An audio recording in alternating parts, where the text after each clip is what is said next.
Hello viewers, একসাথে আমি রান্না করেছি তিনটা। এখন আমরা দিয়ে মটর ডাল রান্না করব, টক ডাল। 4টে আমরা কেটে নিয়েছি, আর মটর ডালটা এভাবে আমি ধুয়ে ইন্ডাকশনে দিয়ে ফুটিয়ে নিয়েছি লবণ দিয়ে। এরপরে কড়াইতে আমি সরিষা ফোড়ন দিয়ে আমড়াগুলো দিয়ে একটু নেড়ে চেড়ে হলুদ লবণ দিয়ে মটর ডালটা দিয়ে দিয়েছি, ফুটানো মটর ডালটা। দেখুন, একটু নেড়ে চেড়ে কিছুটা সময় ধরে রান্না করে তারপর কিছু কাঁচামরিচ এভাবে মাঝখানে ভেঙে দিয়েছি যাতে ঝালও একটু কম হয় টকের গুঁড়ো। তারপরে আমি নামিয়ে নিয়েছি। এখন নিয়েছি আমি শাপলাগুলোকে ধুয়ে এভাবে ছোটো ছোটো করে ভেঙে পরে কেটে নিয়েছি। এখন আমি শুধু সরিষা ফোড়ন দিয়ে শাপলাটা ভাজি করব।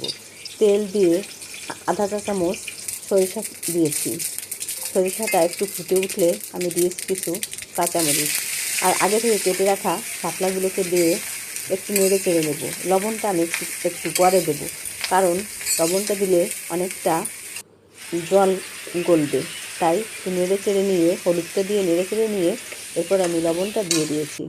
এখন একটু সময় হাই আছে রান্না করে নামিয়ে নিয়েছি শাপলা ভাজিটা। অনেক মজার শাপলা ভাজি।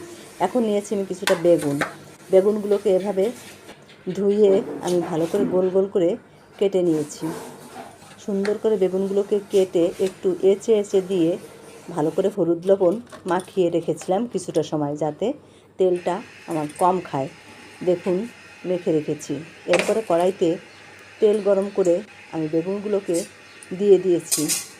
এখন আস্তে আস্তে নেড়ে চেড়ে সুন্দর করে ভেজে নেব। বেগুনটায় আমার তেলটাও কিন্তু কম লাগবে।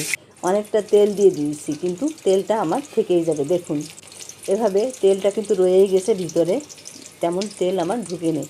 এখন আমি উল্টিয়ে নিয়ে বেগুন ভাজিটা নামিয়ে নিয়েছি। একই সাথে আমি 3টা রান্না করেছি। আপনারা একবার খেয়ে দেখতে পারেন।